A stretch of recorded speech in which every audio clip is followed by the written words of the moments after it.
Hi,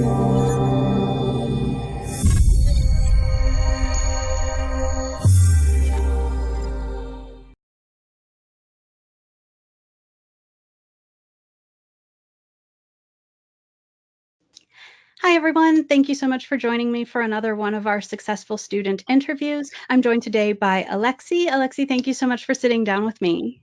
Hey, glad to be here, Sarah. Thanks so much. Thank you. So what are you working on right now or finishing up before you make the big move? So I've been working in software sales for the last 10 years. I live in Vancouver, BC here. We have a good sized tech scene, and I've been selling software to marketers for the most part, kind of SaaS software. And this is going to wrap up in the next couple of weeks before the program starts here at the end of August up at UBC. Nice, nice. Are you going to take some time for yourself to just relax and decompress a little bit before everything gets chaotic again? Definitely. It looks like I think I counted the days the other day. I think I have 26 days off. So, as it's something that you do as a working professional. I think that, you definitely cherish all the time that you're able to take away from work. And there's not a lot of opportunities to take that many days off. I know I'm a little bit different of a candidate than a lot of the folks out there, but I'm sure there's a lot of other people who that will resonate with. So I did want to make sure that I took some time. I'm spending some time with some close friends and my wife and our dog. And so really looking forward to an extended period of no work. That's wonderful. Yeah, cherish every one of those 26 days and give your dog a little snuggle for me. I love animals. So, was this your first time applying, and how many schools did you ultimately apply to? So this was my first time applying to physio. Yeah, I've applied to a lot of different academic programs over the course of my life, but this was the first time applying to physio school. And my wife has a job that she wouldn't be able to move with here in Vancouver. So on the first go round here, I only applied to UBC, and I was certainly considering other Canadian programs. I think there's like 13 of them across Canada. So had I not gotten in, I certainly would have considered all of the different Masters of Physical Therapy programs that there were. But luckily, with BeMo's help, for sure, which I know we'll talk about, I was able to get in on the first try. It's a very, very competitive program. I think a lot of these professional programs, PT, OT, even some of the more kind of X-ray tech and different nutritionist programs and everything like that are becoming far more competitive as the market seems to have a lot more demand and people really turn to those helping professions. Yeah, absolutely. So you kind of threw all your eggs into one basket and you got in. So that's amazing. I can identify. When I was getting ready to go to grad school, I applied to one school and it was either that or figure something out and maybe try again the next year. But I was fortunate to get in as well. So I know that's a really good feeling, but also, a little stressful sometimes having so much riding on that one single application. So congratulations on making it. Thank you. Yeah, it was an extremely stressful experience. I was going to school to raise my average and get all my prereqs, working a full-time job in sales, which if anybody's made the switch from sales, the type of pressure that is. I'm working at a big sort of $5 billion software company right now, so they're publicly traded, and there's no joking around with the type of pressure that they put on you. So it was definitely a very stressful time and a very stressful situation going through the interview process and preparing and really trying to make sure, my goal ultimately was, regardless of the outcome of the application, to be able to look back and say, I did everything that was possible to do given my circumstances, so that even if I didn't get in, I could say, you know what, I've done everything that I could do, and there would be no regrets. And I think that's such a great outlook. We have a lot of students who are working full-time professionals before they make that step to go on and take another degree program like that. And so, knowing that it's possible to juggle all of that, I think is just a really good bit of inspiration for people in general. Because that's an awful lot to juggle all at once. But to see someone who's gone through all of it and to do so successfully and on the first time, that's really something to look forward to. So that's great. Thank you. So you're going into physio. Why did you decide to pursue that particular program? Was there a moment when you knew that this is what you really wanted to do? I actually originally wanted to be a physiotherapist when I was 20 years old. So that would be a few years ago from this point. But it was funny because my dad's actually an osteopath down in the States, and he actually talked me out of it. And that's another conversation for another time. But for whatever reason, he didn't think at that time that that was the right thing to be doing. And so I wound up doing a degree in psych and doing a degree in business and getting into software sales, which I wouldn't trade for anything. But I really wanted to be a physio when I was 20 after I dislocated my kneecap. I was training in karate. I came up in the martial arts as a kid. That was kind of my sport. So I was detrained and came back home from a summer and dislocated my patella really badly and went to the ER, and it was like stuck out for all this time. And that's kind of a horrific story. But I came back up to UBC, and it was my first exposure to physio. There was the War Memorial Gym at the time, which, if you're familiar with old UBC campus, was right in the heart of the campus there, and there was a physio clinic in the bottom of it. And I worked with these two physios in particular, and I was like, wow, this seems like a great job. The type of people that you get to interact with on a day-to-day basis is really cool. It's very problem-based. You're kind of constantly finding solutions. It's helping people to be able to move their bodies more and be healthier and to get out of pain. And so I thought it would be something that would sort of fit with my personality and my life goals and everything like that. And so it's taken a little while to kind of get back to this, but here I am. Hmm. And that's amazing. I think one of the things that I really appreciate in your reflection there is how you're able to speak to how it is interesting to you in terms of the kinds of skills that you use, the skills you need to accumulate, but also the kind of person that you are. That's something we try to really emphasize to students, is that when you're taking on these kinds of careers, it's not just about the work that you do. It's not just about clocking in and clocking out. Ideally, there has to be something, fundamental about you that is drawn to that specific kind of work. And that certainly sounds like it's your experience. I would agree with that. I mean, I think you could probably, do the work, but I think that the best doctors, physios, nurses, whatever the kind of helping profession is that you guys are working with, I think the best people have some sort of intrinsic motivation towards either helping people or really interested in problem solving, or there has to be some kind of empathetic quality that you have inside of you. And I think that looks very different depending on the different type of person. I don't think that's only one profile, but I would use that kind of that word empathy, that you have to have that sort of intrinsic empathic drive, or you're probably not going to be at the top of the helping game. Yeah, well said, well said. Or, worse, you get burnout, right? I think that's what happens to a lot of people, is if you don't feel that drive, then you end up just not finding fulfillment in the work that you do, even if you are caring for others. And that's a whole other set of dangers that potential medical professionals can face. So that's great. Well, so you just went through this big competitive process. What did you find was the most challenging part of that process? Oh man, that's a good question. There were a lot of really challenging parts.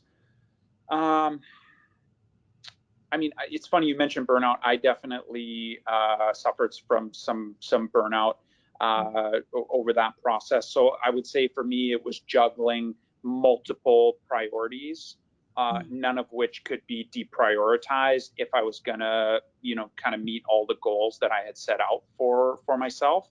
And these Mhm. were sort of, these are like fundamental goals that I would say align with who I see myself as a person, which it's good because it allows you to achieve a lot, but it is negative in the sense that you can push yourself to the point of, being sick, because you see yourself in those goals and those align with who you are as a person. So without getting too psychological or philosophical about that, juggling career, application, and I would put application and school in Mhm. preparation for application in the program in a separate bucket, because applying takes so much work and so much time.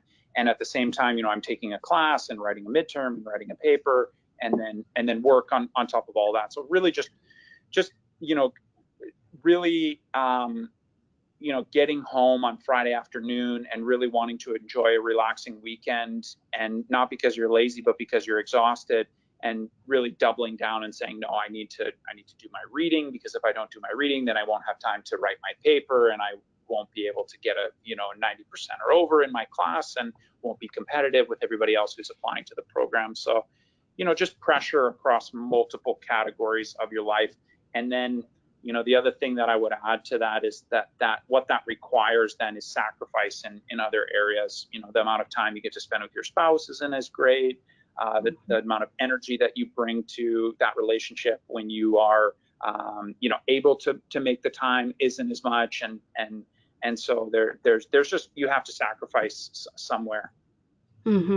Yeah, I think that's a really important, just sort of word of caution for anyone who's applying, whether they're doing so fresh out of undergrad or doing so as a mature applicant, is that self-care is usually the easiest thing to sacrifice, and the next easiest thing is our relationships with those who make us feel good about ourselves. And trying to find the ability to balance all of those things is difficult, even in the best of times when things are going really well.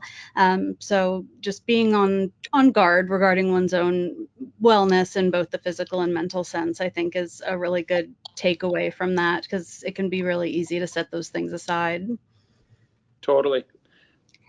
So, you worked with BeMo on your interview prep. What was that like for you? Did anything sort of surprise you about the process, or did anything stand out for you? Well, as I said before, I wanted to be my goal. Obviously, my goal was to get into the program on the first try. But my secondary goal to that, or I would say even more the overarching goal above getting in or not getting in, because ultimately you don't have any control over that decision, right? So my goal was, rather, I want to go through this process and be able to look back on it with knowing that I did every single possible thing that was in my control to be able to get in. And I knew that if I did that, get in or not get in, I would minimize the type of stress that I would have afterwards, sort of win or lose in that. So I did a bunch of different things in order to sort of look back with no regrets. And one of them was hiring BeMo. And I went online, I looked around at some of the different academic consultants, and I originally did that for the Casper test, because I knew I needed to do a little bit of prep for that kind of. I think you should do prep for any kind of standardized testing that you do. There's a whole conversation there around standardized testing, which we won't have today. But anyway, Fair, fair. I knew that I needed to get support with that. So I actually worked with another academic consultant, but saw BeMo. And sort of saw the services that were offered. And then when I was offered an interview, I went back online, I Googled again, and BeMo popped up again. And I had no idea what to expect, to be honest with you. I literally had no idea whatsoever. So, I work in a professional context every single day, and you work with all kinds of different companies selling software, little mom and pop shops, all the way up to Fortune 500 companies. And inside each one of those different organizations, you deal with different types of people who bring a different level of professionalism to their job and to their work. And there really isn't any predicting exactly what people are going to be like. And there can be some indicators, but until you get on the phone and talk face to face with people, you never know what it's going to be like. So I didn't know what to expect at all with BeMo. I thought, for me, it really resonated with me, this idea that you want to practice like you play. So I've done some courses in psychology. I've been a competitive athlete before in my life, and the mentality that you should prepare the same way that you're going to be on the field, and that you don't pull out a performance on game day. That's not the way things work. When you watch a winning performance on the field or on the track, or playing a concerto, like whatever it is, I don't mean to pigeonhole it into sports. That performance and that person has already done that hundreds and usually thousands, if not tens of thousands, or maybe even hundreds of thousands of times, like if we're talking about like a tennis stroke or something like that. So as soon as I started to see messaging from you guys that was like, perfect, something like perfect practice makes practice doesn't make perfect, perfect practice makes perfect, I'm like, Yeah. okay, these guys are on the right page. And then the only thing that was left for me is sort of like, the first encounter that I had was with the website, the content and the material. I was like, okay, this seems all relevant. This is answering sort of all the FAQs to the level of detail that I would have wanted. So that was really positive too. I thought that the modules were all really relevant. I was a little bit worried, like, is this going to be too focused around med school? Will the MMI questions be different? And all those questions really got addressed. And I thought that the content came at the MMI from the right perspective, not too general, not too specific, and everything was really relevant to me, even in that physiotherapy context. So that was really good. And then on to the sort of one-on-one training that I did with, I think I met the same guy twice. So I would have worked with 3 different consultants over 4 different, they're about 90 minutes to 2 hours. I think you guys booked 2 hours for the session.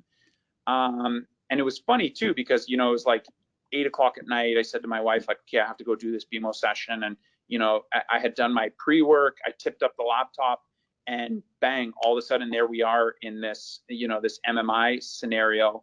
And I didn't know what to expect. And my first impressions really were that there was a very, very high level of professionalism, and a very, very high level of preparation, and a ton of expertise when it came to expertise and structure, I would say, when it came to the feedback component. And in terms of the dollar investment, it is not a small amount of dollars that people pay for your services. But when I, as somebody who has had a lot of experience selling, very, very high ticket items in the past, I've seen what people get for tens of thousands, hundreds of thousands, even millions of dollars before. And so I was a little bit concerned, having, in my case, shelled out like $1,000, like, what am I going to get for that? And even in the first session, I was like, this is already value for the money that I spent, because it's very, very, very rare, especially when it came back to the feedback component, to have that type of value delivered and have somebody focus on you in that level of detail for so long. Mm-hmm. That's awesome. That's amazing. And there's so many things that I love about what you said. I think I really appreciate the connection to the idea that we're trying to help you develop skills. Like you said, just like a performer of any kind, you're trying to learn and build up skills, not tricks that'll help you slip in, but really things that, younger students can build as lifelong skills, or that anyone can build to expand their overall just repertoire of self-presentation. And yeah, unfortunately, the world in which we live, we have to charge money for our services. But if you're going to get a tennis coach or a sport coach or a music coach, you have to you put out money for that as well. And what I always want to hear is that students feel like they've gotten what they invested back, at least that. And so I'm always glad to hear when people are able to really reflect on it, especially when, you're spending your own money as opposed to, being able to have someone finance your ability to access such services and things like that. So I really appreciate that, the entire package of what you just said there. So, you're entering this process as someone who is a working professional. What have you learned from this process, even with everything that you already brought to the table? And if you had one piece of advice to offer other applicants, what would that be? I mean, I would say, what did I learn from this process? I mean, it's just another reminder that you can always keep growing. I've probably been in 10 or 15 sales trainings. I go at least every year at, whatever company that I've been working at. And, the skills that you would learn from BeMo are not dissimilar to the skills you would learn in a sales training. You can, you got to bring that white belt mindset, and it's very, very easy. As you guys talk to a lot of people who are at the top of their game. They're very, very driven, type A folks, and I don't think that ego is an essentially negative term, but it does sometimes limit your ability to bring that white belt mindset, that openness of your mind.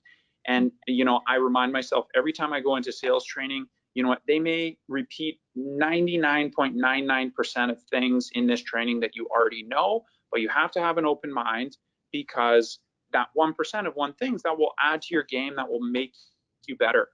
And you know what you said to me, like, coming to BeMo is not about learning tricks that will allow you to sneak in. That's very important. And I think that a lot of people, I don't mean to sound too old here, but I think a lot of people who don't have a lot of professional experience will sometimes come at it with that mindset that, like, oh, this is cheating, this is trickery, this is inauthentic, this is you know, me trying to kind of work the system. The reality is that being able to communicate better in ways that make other people who you're communicating with understand you more clearly is better for everyone. So I'm still, when I went through the MMI, I'm giving my answers that are coming from Alexi.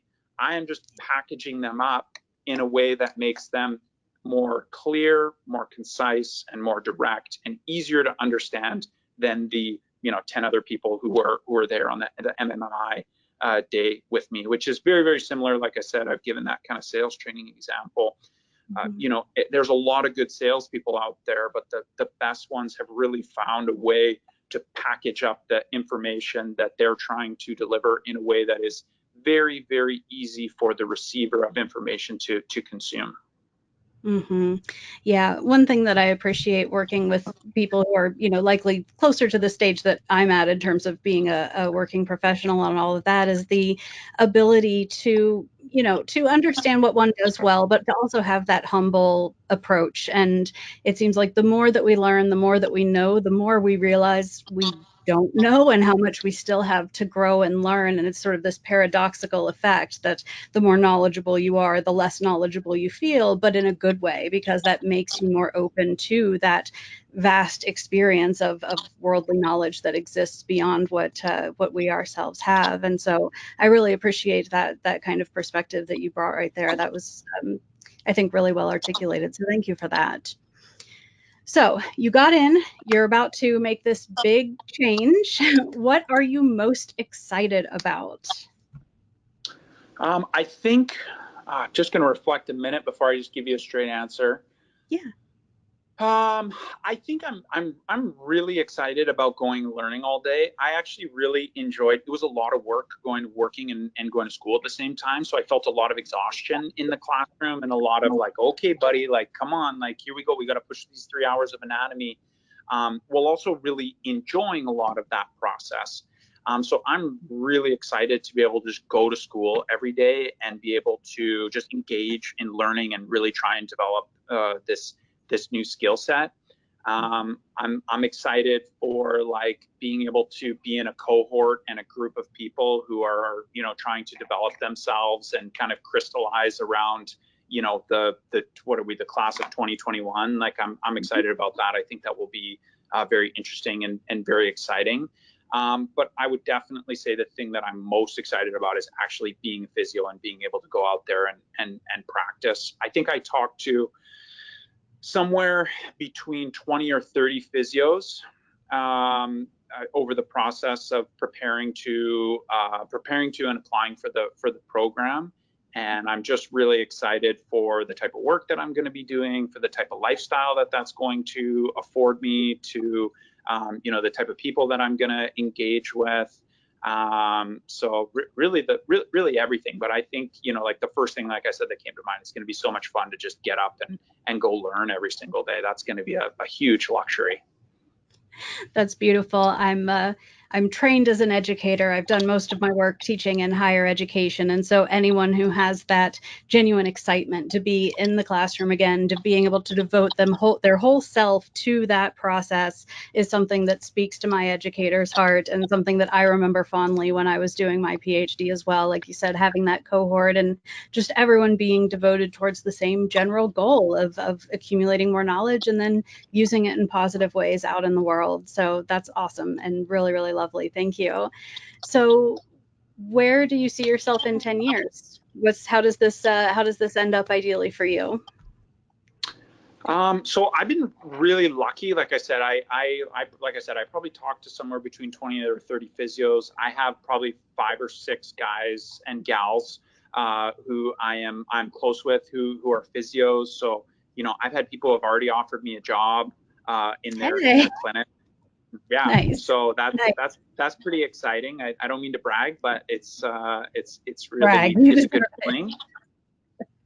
It's a good feeling to be able to think like, I'm already going to be able to have a place to work when I get out of physio. So the way that I see it right now, and this may change. I don't know everything about being a physio yet. I think it's going to be important to wrap up school and then find a good clinic where you have some people who you respect and you trust, because the end of school is really the beginning of you becoming a physio. It's they say in karate, when you get your black belt, really you've just built the toolbox. Now you have to go start and actually build something. So it's really, the training is like the bare bones minimum. So I think that first component, whether it's 2 years or 3 years or 5 years, however long it takes to kind of get proficient, I think that's the first goal.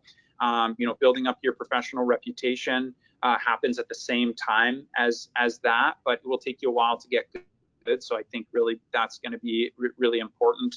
Marketing yourself out there in the world and building that reputation is going to be critical. And I think over the 10-year time horizon, I'd really like to have my own clinic and be able to sort of continue that rolling of the wheel and bring up other physios and be able to kind of build something that is brick and mortar and that you can see out there in the world, where people come to get treated, and you get to sort of bring your own approach to the discipline. That's great. You can already see your own sort of perspective and your supporting mindset coming in just in your answers there. I love that you're already thinking about, being able to be out there, being a professional, and supporting others who are coming up in the way that people have supported you and are supporting you right now. So I really love it when we get to see those kinds of qualities reflected in probably, really unexpected little exchanges like that. So that's wonderful. And congrats that you already have people who want you to work with them. That's amazing. It makes, I'm sure it makes things feel a little bit more steady, stable, like you have a foundation that you're building on. So that has to feel good at the very beginning of the process. Totally. It's a big, you're out, there's a big opportunity cost to stopping your career and going back to school. And then you compound that with the cost of living plus the cost of the program. And, that financial component of knowing that you'll be able to come out and work. Definitely. Like you said, it helps keep that stability component in there. It always has to be in the picture somewhere. That's great. Well, anything that you want to add or any final words, Alexi? No, I mean, I would say, to anybody who is considering a serious program that's going to require you to go and do the MMI, get the pennies together and spend the money on BeMo. It is well worth the investment.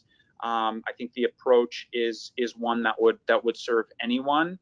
You guys have not overcomplicated the process. You're not trying to reinvent the wheel. You're applying tried and true procedures to preparation for a major event, which the MMI is.